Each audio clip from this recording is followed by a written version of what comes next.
अस्सलामुअलैकुम वरहमतुल्लाहि वबरकातुहू। व्यूवर क्या हाल है? ठीक ठाक हो? खैर खैरियत है? अल्लाह के हुक्म नाल ठीक ठाक हो। सो व्यूवर एक जनरेटर है अज, ये चेक करो।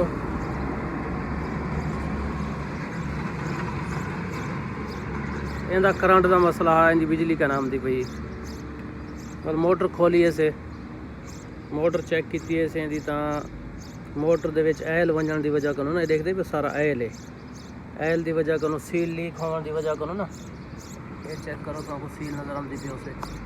सील च लीक थी होने की वजह करो ऐल चला गया इहदे विच, ते ऐल की वजह करो छाट थी गई है। छाट होने की वजह तो जड़े ना सड़ गई है। ये जड़ी रिवैंड थी से,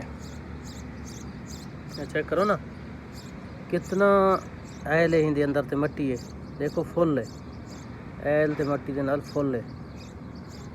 चेक करे सो।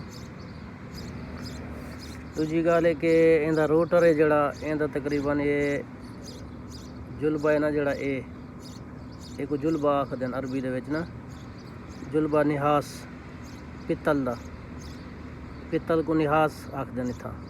ये भी एक ब्याह लग से थोड़ा जा ख़राब है एक जगह तो ना, हल्का जा। ते देखो कंडीशन व्यूअर क्या थी पी है। एडू एक ट्रैक्टर आया होया है, छोटा ट्रैक्टर। ये चेक करो, ये खोलिए से इनका क्लच काम ना करें पिया, क्लच का मसला आंदा पिया। ये देखो इनका बैरंग टुटा होया, एक खोलिए से इंजन तले लाए से,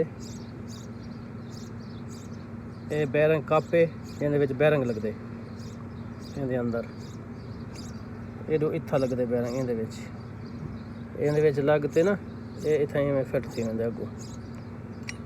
ये इंदा क्लच वे, ये देख नो, ये इंदा क्लच वे, इंजन दे नाल ही घुमदा रहे वेंदा।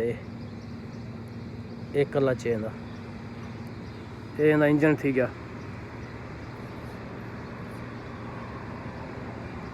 डीजल इंजन लगा होया इनको। पहले भी कई दफ़ा मैं वीडियो अपलोड की चैनल ते अपलोड ट्रैक्टर दियां, ते ये अज आए हुण ते इंदा बैरंग का मसला है। ये तो अंदर नज़र आंदा पिया उसे चिमटा, कला चला चिमटा। ये गरीस ना होने की वजह तो देखो ना कि ये गरारी दे अगे नोएं दी कि किवें शाफट सुक्की पई है, जंगी पई है, सारी जंग लगा पे। उनकी वजह को जड़े ना खुश्क थी ते बैरंग टुट गए। ये इंदा चिमटा है जड़ा अंदरों तो आपको नज़र आंदा पिया उसे, ये चिमटा है, ये तार लगी हुई है नाल, अगू क्लच दबेंदे ते को दबा देंदे। ठीक है व्यूअर, इंशाल्लाह एक कोई जड़ा इंदा कुछ करेंदे से, एक कोई रिवाइंड करवेंदे से, इन्हें को भेजे बंदे कोई बैरंग गिनन के बैरंग गिना इन्हें को फिट करना है इंशाल्लाह। ते व्यूअर सपोर्ट कीजिए करो, चैनल को सब्सक्राइब करे सो। जड़े नवे बंदे वे, नवे व्यूअर लाइक कर दिता करो, कमेंट्स शेयर कर दिता करो वीडियो को। अगली वीडियो तक इजाज़त रहो, अल्लाह हाफिज़।